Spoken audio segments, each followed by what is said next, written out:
Nigeria is a literal farm with various rent seekers and vested interests. And every 8 years, many of these financial power brokers will line up behind the candidate that will protect their business interests, be it legal or illegal. Inequality. Nigerian inequality is the worst. 157 over 157. Because you now have a situation where 1% of the richest Nigerians are controlling almost 80% of the entire resources of the country. Yes. And this is the problem. The president or the new president, the incoming president, will be so powerful that with his biro, he can strike out your oil block deal. So, I mean, if you have an oil block, the president can say, due to inconsistent taxation or sharp practices, I'm revoking your oil block. He's that powerful. So right now is election season, What do you think all those power brokers are doing? Somebody like Atoeze, I'll give you an example. He owns an oil block. Let me check if I can remember the name. Yeah. He owns an oil block called OPL 320. And this is election season. He's backing Atiku. Of course, there are some conversations now that are taking place behind the scenes, like, I'm going to protect your oil block. I'm going to protect your business interest. I might even give you a new one, So Atoeze is using his war chest, his financial war chest to back Atiku, because there are interests involved. People like Otedola came out last year and openly endorsed Atiku.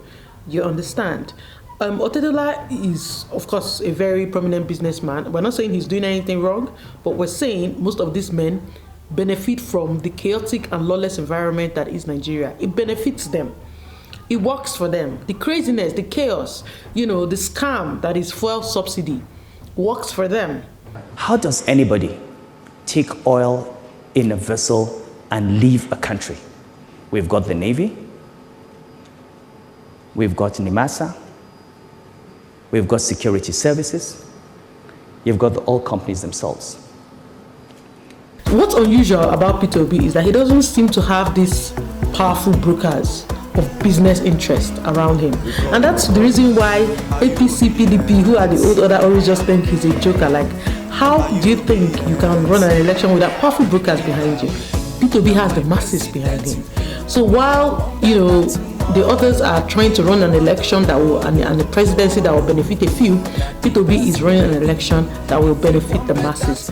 That is the new order, guys. That's what Peter Obi is bringing. So this election, guys, is about the masses and the vested interest. It's about the old order and the new way of doing things. It's about a Nigeria that can work for everybody versus a Nigeria that can work for a few. And there is a struggle. Nigerians are coming out this time. Nigerians are no longer sitting on the sideline, waiting for, watching the best rigger win.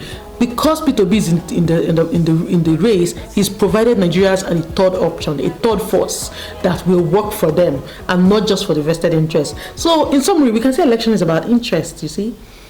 But it depends on whose interest is being protected. Is it the people? Is it the selected few?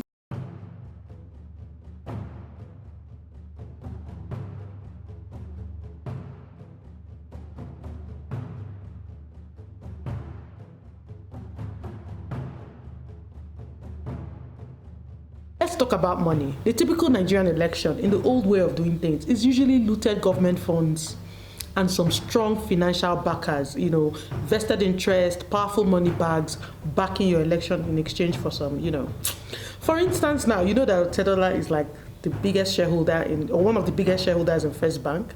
So that means if Tinubu needs a plug for new Naira notes, he has one. Or you think that Tony Elumelu doesn't have somebody he's giving new Naira notes? He doesn't have someone he's backing. So typically, they sponsor your elections and, add that to looted funds and party money, and you're good. Peter Obi, on the other hand, it was new. He didn't have all of that. While Peter Obi's money came from little donations from a large number of Nigerians. But why it worked is because Nigerians don't have Dangote money or Kogi State loot, but they had numbers. There were so many Nigerians backing him, both local and in diaspora. And when you pull all these resources together, it counts for something. So with mass number of So what he didn't have in looted funds, what he didn't have in big money bags, he had in numbers. He had in the number of people backing him. And that was able to finance his campaign. Where is the structure? Where is labor? No single member of local government, no state assembly, no House of Representatives, no Senate, no governor, no local government chairman. Number two, let's talk about this structure. The old structure versus the new structure. The old structure is such that, everybody has everything at the local government level. Do you understand? For instance, when you have the local government chairman and the House of Reps in your party, what it means is that you control a bunch of polling units. And they don't just stop there. They go ahead and find out who the INEC rec and the INEC officials are. They control them. They find out who the area boys are across the region. Mind you, area boys in Nigeria are like drug mules. They all have regional control in their area. So most state governments and party ESCOs make sure, especially the state governor, that's why state governors are very powerful. They make sure they control all the area boys in the region. Do you understand? Because the area boys are like pack boys, or they're also political thugs. They also control the police, the armed forces, and everybody else. Forget about polling unit agents. Those ones still there for side. But the main thing are like the police, the army, the INEC rec, the local touts and the pack boys. All of these guys make up their criminal structure. You see, these guys, the old order, they rig election threefold: pre, during, and post. Pre-election, they've already started rigging by disenfranchising voters in certain areas where they know they are weak. They threw away voters' cards, say these people didn't register. Look at what happened in Nnewi. Nnewi voters were disenfranchised. A lot of their voters' cards were thrown away, and INEC claimed that people didn't register in the area. I mean, it was horrible. So these are rigging that's already going on before the election. During the election, they come with voter intimidation, using the police to intimidate people, ballot box snatching and all of that nonsense.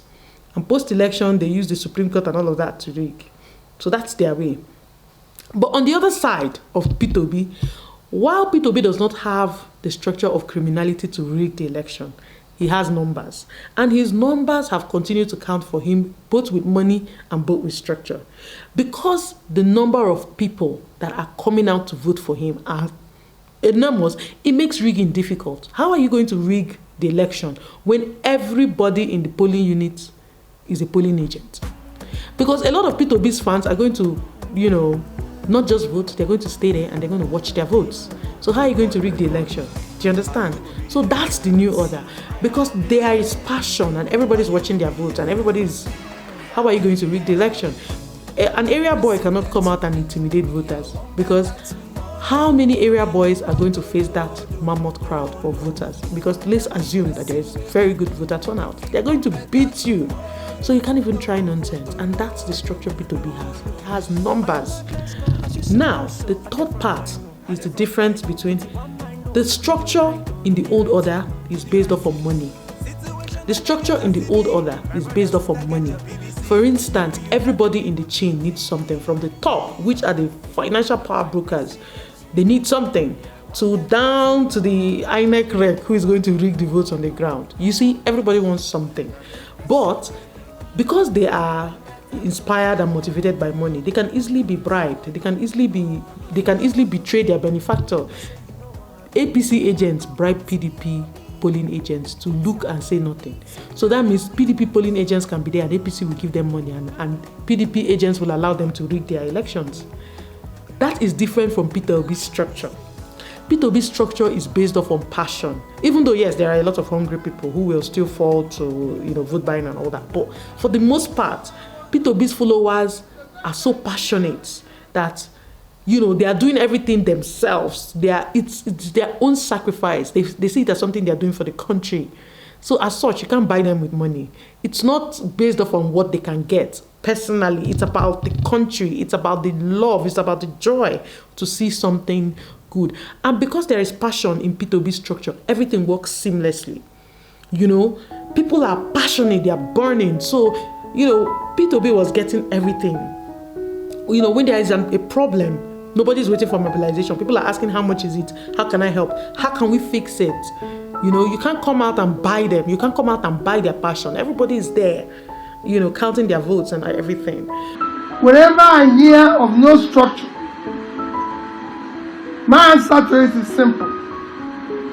100 million Nigerians that live under poverty will be the structure. The 35 million Nigerians who don't have youth, who don't know where the next meal will come from, will be the structure. The elderly, the mothers, the fathers, the old ones that are dying or BO, gratuity, pension will be the structure.